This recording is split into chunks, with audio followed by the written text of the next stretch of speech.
Hey, what's up, everybody? This is Los Angeles Chronicles, episode 17. This is a little bit different. I'm sitting here in the park right now. I got this portable charger from Lowe's. So I guess right now it's sounding decent. So wanted to try this out because of having guests in the future, and it might be difficult to find a place to record. So I figured like the park with the portable charger would be good because people use these for camping too. So here it is. Want to talk about how I found Way Mountain Temple, Mahayana Buddhism. That's a big change for me. And before that I went through like a lot of different spiritual practices, and I was an atheist for a while, and I mean, long journey, but this is like been there since December 2019. So a quick update. We've been working a lot, and we're gonna go into Prime Week. So a lot of people are working 5 days, and it's gonna be tough. But at my job, we're gonna get through it. Prime Week, and then yesterday I went to Hollywood to the Quentin Tarantino's theater, and it's pretty cool. I've been there a bunch of times, but it's been a while. But I used to go there often. New Beverly Cinema on Beverly Boulevard. It's in Hollywood, in the Jewish neighborhood. Like Hasidic Jews, they wear the hats and the suits, kind of like the Amish people, but they're not Amish. They're Jewish, so it's a nice area. They show everything in 35 millimeter film. And they show old films on the big screen, so you can't beat that. 90s, 80s, 70s blaxploitation, a lot of cult films, a lot of films that still hold true to this day. So what I saw was the Hand That Rocks the Cradle from 1992, featuring the beautiful Rebecca De Mornay. Actually reminded me of Cape Fear, the way the psychological thriller aspect of it, and first time I've seen it, and it was very good. I recommend it if you haven't seen it. And it was a trip to see that on the big screen. It was very cold, and I knew it would be cold because it's really cold in the movie theater, so I brought a sweatshirt and a beanie, so I'm glad I did that too. And a lot of traffic on the way there and back too. And but it was worth it. And then next week, it's a good chance I can have a guest on the episode next week. So looking forward to that. And he actually has a lot of podcast experience, more than me. So looking forward to that. So how I found Way Mountain Temple. I don't know how much I'm gonna leave out by accident, but without telling my whole life story, let's see. This is December 2019. So before that, I was going and trying everything. I was trying Reiki and going to psychics, but the one thing I was serious about was the Om chanting group I was in, and I did an episode about that. I called it the Om chanting cult. They didn't like me calling it a cult, but that was my thing. So they're called like Bhakti Marga. And I was getting real serious with them. And actually, the reason I'm doing this episode is because a lot of people ask me how I found Way Mountain Temple. And it sounds weird that people would even keep on asking me that, but it was more like, well, this is it's not easy to get here. You have to find this path, and you have to have like a lot of blessings to be here and to not walk out. And I've seen a few people go there to check it out, to walk out because it didn't click with them or whatever the reason was, but it's really a big deal, because it's to me it's the real deal. So I was just trying out different things and got more serious with this group. But then we had kind of like a fallout. I got into like some arguments with some people there, and you could say they kicked me out or I quit or whatever, but at the end of the day, it's that's it. It is what it is, and I'm only still in touch with about 3 people or whatever from that group. and I'd say there's some good and bad people in that group, so it's it's LA, it's people are finding their path. And but the thing is, like, I think all meditation, I think, is good for you, whether it's sitting there trying to breathe or taking a deep breath, or if it's Chan meditation, the more intense, more advanced form. I think that's what worked for me, because I still have a long way to go and a lot to work on myself, but I'm more humble than I was, and I'm more less angry, less greedy, different level of it, less anxiety, more patient. That's a big deal. I mean, it's stuff you can't buy in the store. You can't go in the store and, like, I want a gallon of patience from Costco, or I want to be less angry. Like, it doesn't matter if you have $10 million. It's not going to do anything to your anger or your patience, or you're working on yourself inside to get a good foundation. And all the success or whatever that's going to come to you to happen naturally later on, but or maybe it won't happen. But at the end of the day, I mean, it's about like being content with yourself, and actually, what we study is to not even have a self, because it's the self, it's the ego. The ego is the source of your suffering. So I don't know if I should say that, but like to me that makes sense, because it's actually like less of an ego too. That I've found my path with, like I still have an ego, but it's not as big as it was. So, like, let's say my ego is the size of the Grand Canyon when I go in, and now it's the size of like some lake or something, So what happened was, I was still going to this the hippie group, and we would have the Om chantings, and we all would sit in a circle and be like Om for 45 minutes, right? And then that would help out, help me relieve my stress and my work day. And there are benefits to that I mean, it's worth it. It's not easy. You're doing something you don't want to do, and you're with some people you don't like. But at the end of that 45 minutes, it's more of like, sometimes I'll forget like why I judged that person in any way, or why I didn't like that person, So, what happened was, like, I had a book. No, actually, I was looking at different things, because like they weren't. Something was missing with them. So, let's just say that something was missing. It's like, this helps, but I want something that, like, I can really like click with or whatever. So I was looking up like monks on YouTube, right? So then there was this monk, and he was he's Tibetan, and I think he's a famous Tibetan monk. You might have heard of him. He wrote a book called the Joy of Living. And he had a YouTube video that had millions of views about him practicing mindfulness. So he talked about the monkey mind and all that good stuff, and about how to do it, to practice mindfulness meditation. So I actually learned how to do that, and it worked. And that's not easy to do either. You breathe in and out, and your mind is everywhere. But if you can do that, I was getting like a natural high from it, whatever. But then what I do is, like, if I'm into something, then I'll go read the book too, to get like a more of a broader aspect of it. So then I bought his book and read it on the plane to on my vacation, Vancouver, Canada.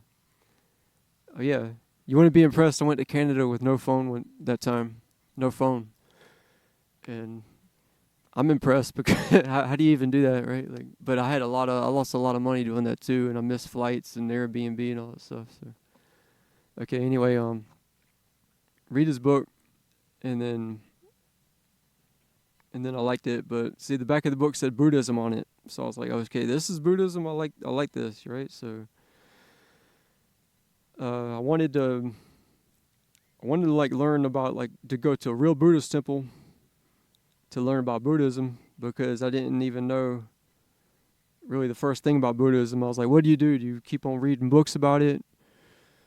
or do you talk to somebody, like, because it's not like the Buddhists are knocking on your door like the Christians, I mean the Jehovah's Witnesses and the Mormons, they'll come after you.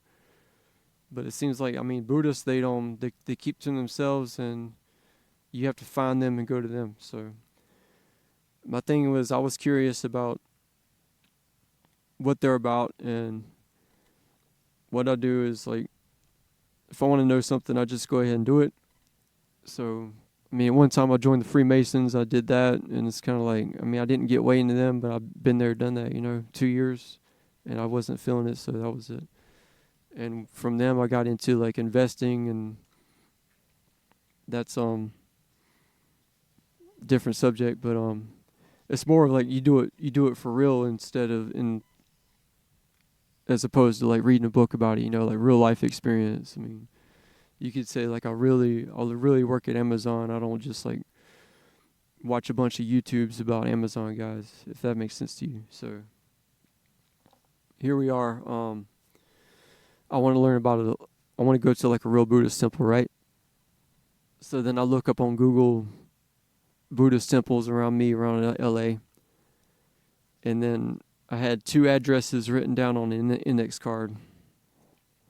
So one address was Hollywood, and the other address was Rosemead. I never heard of Rosemead. And I lived in LA I lived in LA when I was a kid, high school. You could say this, like when I was a kid, when I was in high school, and then since 2008, that's how long I've been in LA, so it's most of my life. Never even heard of this place. So like, because my parents, they would always like, we would live in Sherman Oaks, Studio City, Van Nuys, like that San Fernando Valley, and then you got San Gabriel Valley, that's here. So out here you're closer to like, El Monte, Alhambra, whatever. So it was written on the index card. Like what I do is like write down stuff I have to do on the card. And at the time I was working at UPS. I got lucky. I was the 7th guy out of 1 of 7 to have a job that was it was called a PVD, personal vehicle driver. And what that is a seasonal UPS guy when you use your own car. So then we were working a lot. I had a long work day, and I didn't even I wanted to go home and go to sleep, go crash, but something in the back of my mind, I was like, man, I gotta see what they're about at some Buddhist temple, right? So then I didn't go to Hollywood. I just got in the car and went to Rosemead, and it was kind of like it's kind of like what we study. You do something you don't like. You want to break through your comfort zone. So instead of sitting home being comfortable, I was like, man, I was possessed. Let's gotta see what's going on in this Buddhist temple and what they talk about, or because one thing that was in that book that but the famous monk, what's his name? I'm gonna say his name wrong. Mingyur Rinpoche or something. He was talking about suffering, and I was like, I mean, there's suffering of life, and he was getting in depth with that, and I related to it because I was like, yeah, I am suffering. Like, it doesn't matter if I'm in a house with $1 million or if I'm having a hard day at work. Like, I'm suffering, So it was that's more of an Asian kind of thing. Like, Americans don't. You talk to Americans, they're like, hey, how you doing? And then nobody's gonna say like, oh, I'm suffering, how are you? If you say that, it's more of like you think like, hey, I'm burning to death, how are you? You know what I mean? Like, so. But to me, that makes sense. So then I go to Rosemead, and it takes like, a good 50 minutes to get there. And then here I am in the hood. And then here it is. It looks like a church because it's a big church with a cross on it, right? And this is Way Mountain Simple. This is how I found Way Mountain Simple. So then my first thought was like, I don't like that. I don't like that cross up there. Because I had like bad experiences with Christianity in the South. Like there's good people too, but a lot of people would push that on me too, and then I would get into fights, and that's a different story. But it was overall I had a problem with it, So what I like about living in LA is more freedom of religion. You could go be an atheist or go be Hindu, but be a good person. So, but then I just went in anyway, because I could drive all the way out there, and here's the cross. I don't like that. I go in, so I go into the Buddhist temple, and it's dark in there. I think there's like one light on, and there's this big dining hall, or it felt kind of like a church, and it's kind of stripped down. It was more of like, there's some Buddhist statues and nothing fancy in there, but there was a good vibe in there, right? So here's these two Asian women. They're like just staring at me like, "What are you doing here? Get out of here!" And then they looked at me like they hated me, and then or they looked at me like, "Oh, you're like a random white person that came in here. What are you doing here? You're like the white devil or whatever." But she said like in English, she's like, "Who do you know here?" And I'm like, "I don't know anybody. I just came in to learn about meditation, Buddhism. I also want to see how like they meditate, because I knew what that mindfulness was, but you never know. So go try it out." She had to go get somebody to help me, so she goes upstairs to go get somebody, and then here's what happens. So I go up to the staircase, and then here comes, that was Venerable Shin Tong, and she's intense. She's she's an intense nun, and so then I see her, and she's like emitting light, and then first thing she says is like, "Hello, you're here for a reason." And then when that happened, it was like, you can't describe it in words, but I felt like the good energy. I saw her emitting light, and I was like, man, I want to be like that, because where I came from with the other practices, it was more like meditation helps people, but all these people really have some serious problems. And I see this person, and you could tell that it's like a real, like, genuine, like, that was not somebody trying to be famous, maybe that's what was going on in my head. I was like, man, this is the real deal right here. Like, I want to be like that. And then it's kind of like you see somebody and the way they are, like, I want what they have, It's not even like I want like a big house with a pool and the Porsche or anything. Like, I just want to be happy inside. So, because I'm suffering inside. So what we do is like, you learn how to like end your suffering. So then, honestly, like when I see her, she looks like somebody that came out of like my Wu-Tang movies, like the Shaolin, the Shaw Brothers films, because like what they do is they wear the Chinese the Chinese robe. That's the Chinese tradition, because our grandmaster is Great Master Shenhua. So he's the one that brought Buddhism from China to here, from China to the U.S. Or first he went to Australia, that didn't pan out for him, and then he came to the United States. And Master Shenhua is Chinese. So kind of getting off subject, but she took me into the Buddha Hall. So then I go in there, and then that was Master Yong's lecture in there. And this is during the Chan Chi, and the Chan Chi's at night during the wintertime. Like I said, this was December 2019. So I go in there, and like I like the whole vibe in there. Like somebody came in and gave me a blanket, but it was cold in there too. And then here's at least like 6 or 10 nuns and monks in there with their head shaved, and I'd never seen anything like it before. And they had people translating in different language at the same time. They had him. He was speaking English like I could understand, and then he would go from English to Vietnamese, but I didn't know it was Vietnamese at the time. But I knew it was an Asian language. But he would But then the stuff he was talking about was just like really profound and blew my mind. It was different. It was kind of like when I first hear my favorite music, which now is to the point where like I burn all my music into the ground and I can't even really enjoy it anymore. It's like kind of like when I first heard that over again, if that makes sense to you. So that's pretty intense because he was in there like talking about the going into the eight winds teaching to the sixth patriarch sutra teaching, because I listened to that lecture at least 4 times. So the eight winds teaching is it comes in pairs like pain and pleasure, gain and loss, and fame, infamy, and so on. And later on, I understood that, but I mean, at the level I'm at, I understand it in terms of my level, not in terms of like a higher level. So at the time, I didn't know that was that teaching, but the sixth patriarch teaching was in there too. So he was actually, I think he was getting into the sudden teaching, and that's a big deal.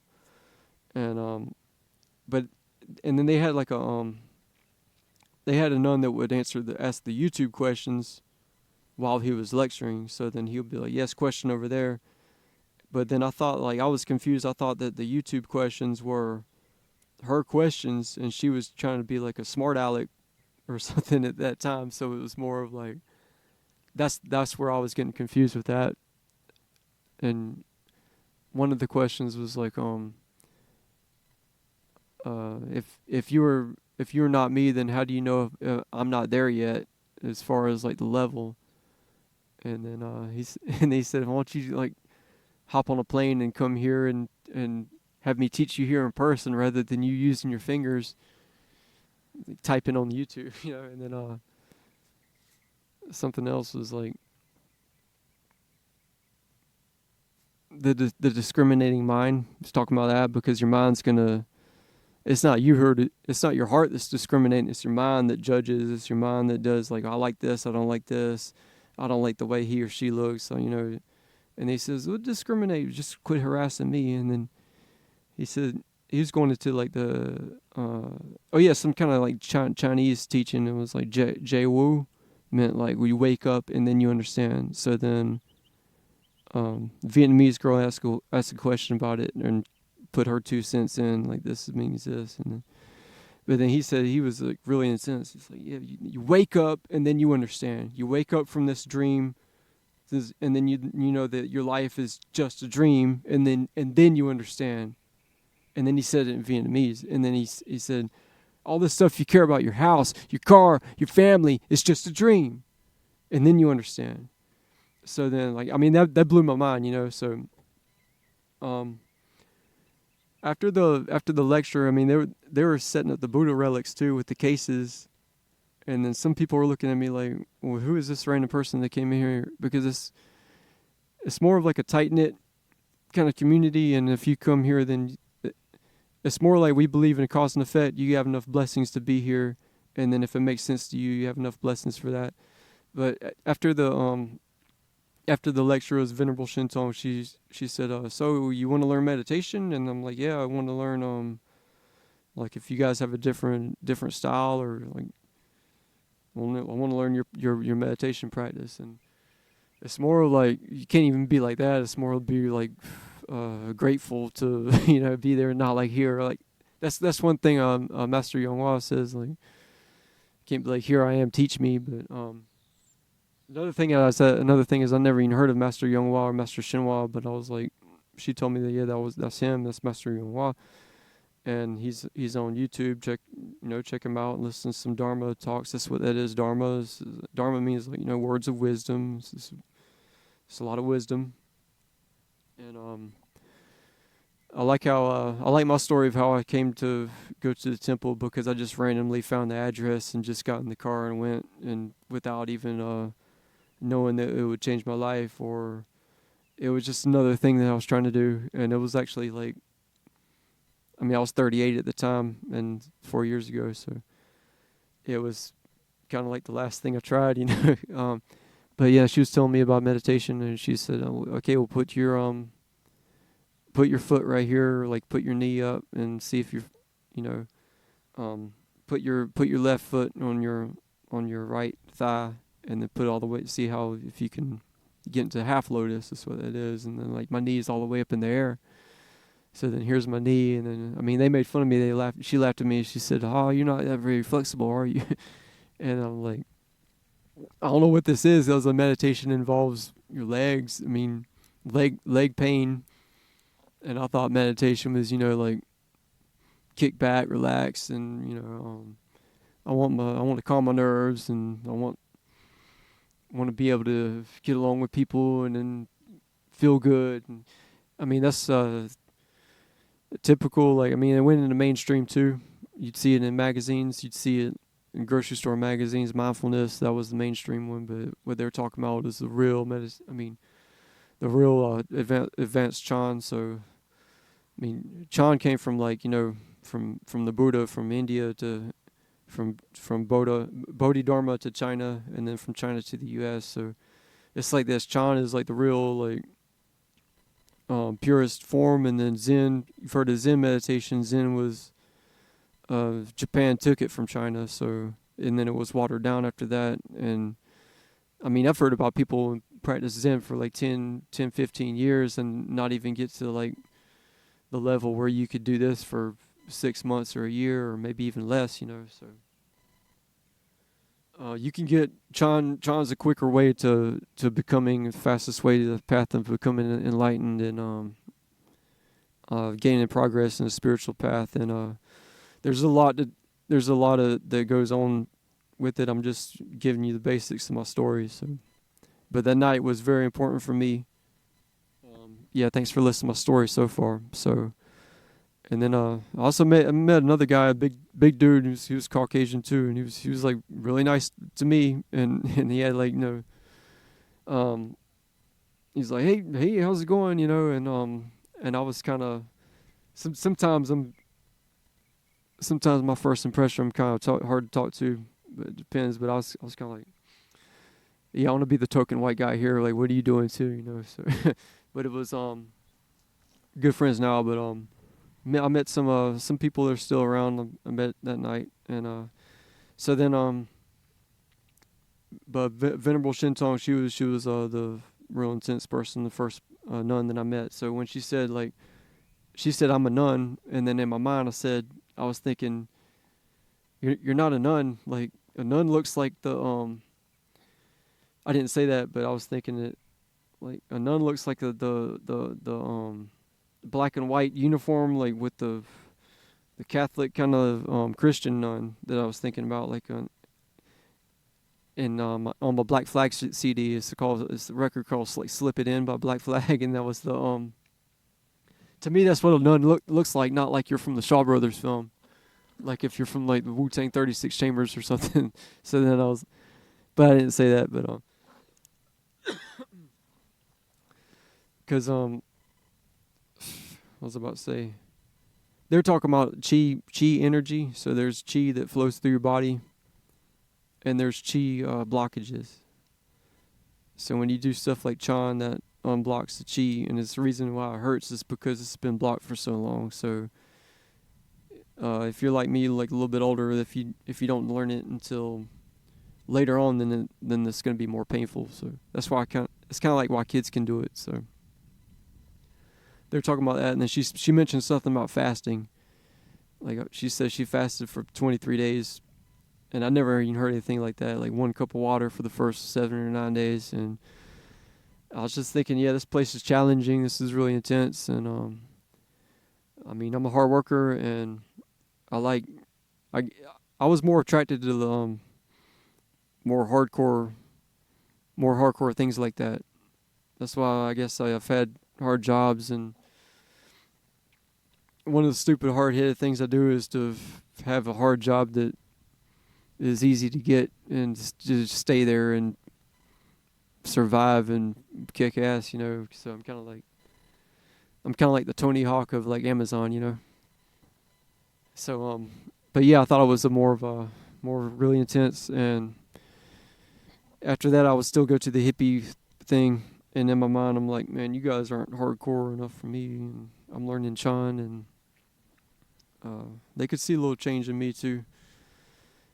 But after that, like I didn't work at UPS because it was just a seasonal job. So what happened was like we didn't work for I didn't work for 2 months, and it's rare when I don't work for that long. But during those 2 months, I was in a band with my friend's kids and the guy from the chanting thing. So we would even go to Way Mountain Temple, and but the first Chan class I went to, like I went by myself because actually what happened was I read I'm leaving this out. The nun she just gave me master's books, and it was the Chan Handbook and the Pure Land Handbook, and that blew my mind because I'm raised on like you got to work for everything you have, and nobody gives anything. And I mean, I got like an aunt that they never even gave me anything for Christmas since like the 90s, so it was more of like, you go out and you go to work, and I don't know, I mean, it's just like more of that touched my heart right there. She gave me the books and blew my mind, and I read the books, and we don't really talk about Master's books because we're more focused on Sean in there now, but if you have a question, he'll answer you, but the book was really straightforward too, and I got a lot out of it. But then here's the thing, like after that I drew a picture of him because I wanted to like meet him in person and give him the picture, and that was really cool. And then when I met him, I never met anybody like that because it was like he had what's inside, not like seeking outside. That was my impression from him, and I would write letters and send the letters to the temple about how, like, thanking him for the book or whatever. And then he said to one of the disciples, just write, read this letter they wrote, just be nice and write him a letter back, and just tell him to come to the Chan meditation. So I mean, I went to the beginner's meditation class. That was Chan meditation with Venerable Shinshin, and that was at Way Mountain Temple. And I couldn't do it. I couldn't sit in half lotus for. I mean, I sat in half lotus for like 20 minutes, and then I fell down and I started punching the floor, and people made fun of me and laughed at me. But it was more of like I wanted to prove them that I could do it.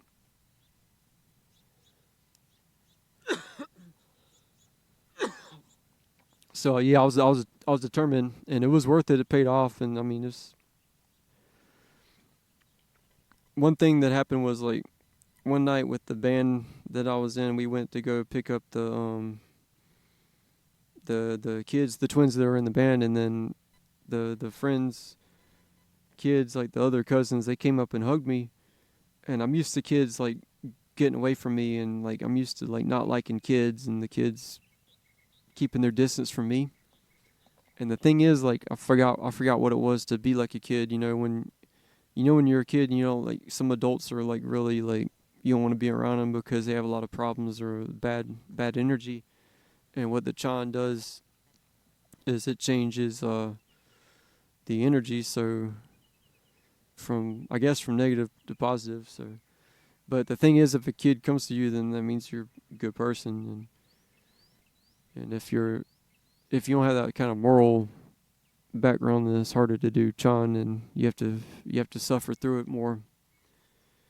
But I started practicing. I was able to sit for like 45 minutes in half lotus at first, starting out until I could get in full lotus. But yeah, I remember the first class, and that was pretty awesome to be in that environment with people from different backgrounds, but to go through something difficult with people right next to you, and then that's what kind of humbled me down, rather than like putting a wall up in between me and everybody else. That's what made me more compassionate, was to like, it's kind of like when you have a job, the same job as somebody else going through the same thing you're going through, and you have like, you don't have to like that person, man, but you could have like a mutual respect for that person. So I'm not gonna say like the whole 4-year journey since then. That's a lot to talk about, but that's basically like my first impression, how I found Way Mountain Temple. I think I covered everything. Yeah, I wanted to learn Chan and Buddhism, so how I found Way Mountain Temple and Chan meditation. And a lot's changed since then, and I got a lot of good feedback from people, and they said I've changed a lot. So yeah, and we learned a lot of profound teachings too. Or like right now we're learning the Vimla Kirti teaching, and we've learned like a lot of Six Patriarch Sutras and Avatamsaka Sutras, and yeah, it's a lot to talk about, So, but I used to hang out with the bad crowd, so I went from that to hang out with like the good crowd, and it didn't happen overnight, but it can happen, and I'm still in touch with some people from back in the day. But hey, man, a lot of my friends, a lot of my homies from back in the day died too, so that's another thing. From having that kind of destructive lifestyle,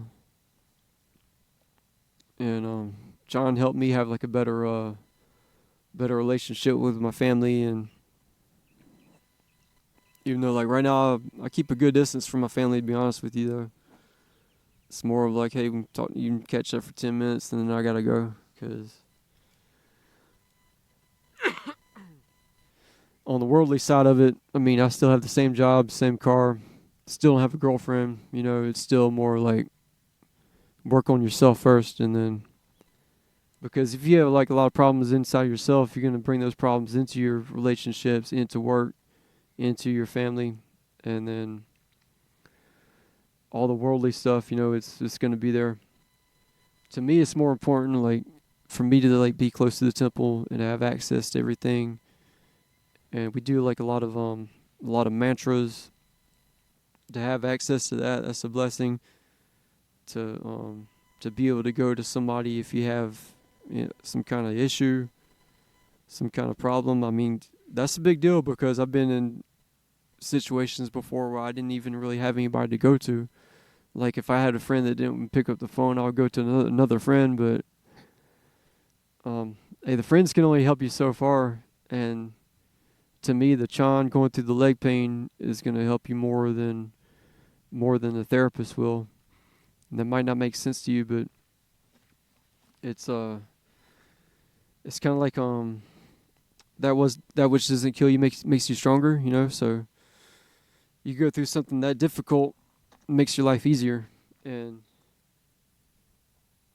you keep on pushing through.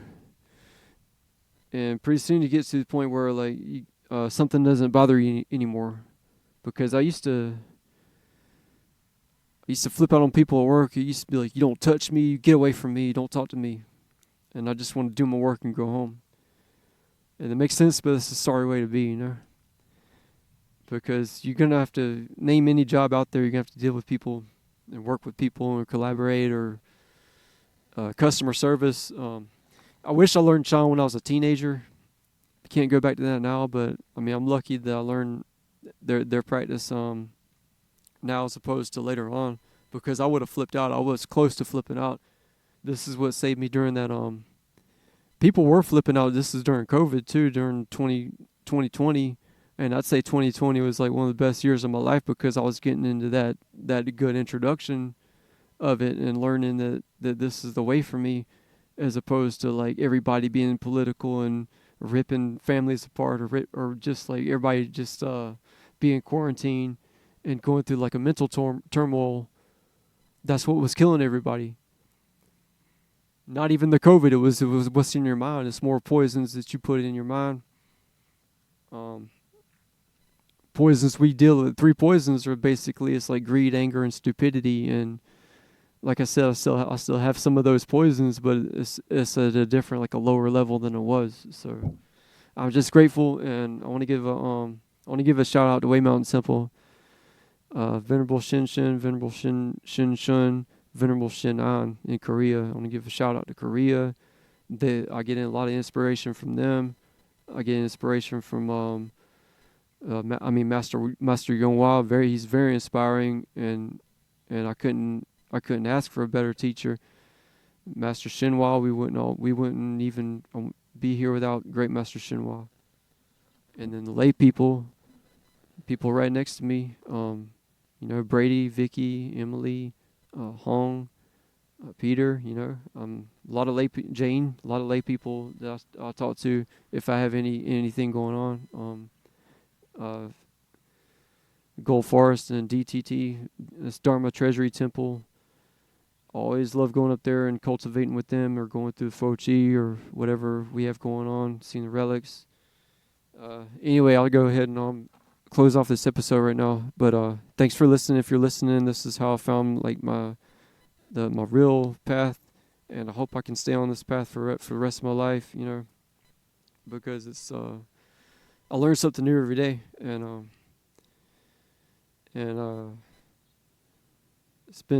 definitely put me into like more positive direction than before.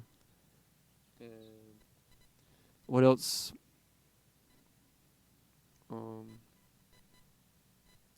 Yeah, that's about it. So this is the first episode in the park, just sitting in the park in Rosemead, and it's like one of those random parks that like nobody really goes to. So I think it sounded okay, but there was like some kind of feedback. I hope if you're listening to it and the feedback didn't really bother you. It's like a little buzzing in the background or something. All right, well, thanks for listening to my story, and check me out next week. Hopefully we'll have, hope this guest works out next week in LA. And I'm looking forward to that one too. That'll be fun. And yeah, like I said, he has like more podcast experience than me, so it'd be fun to go back and forth with him. I think we'll be on the same page with what we're talking about. All right. Thanks. Bye.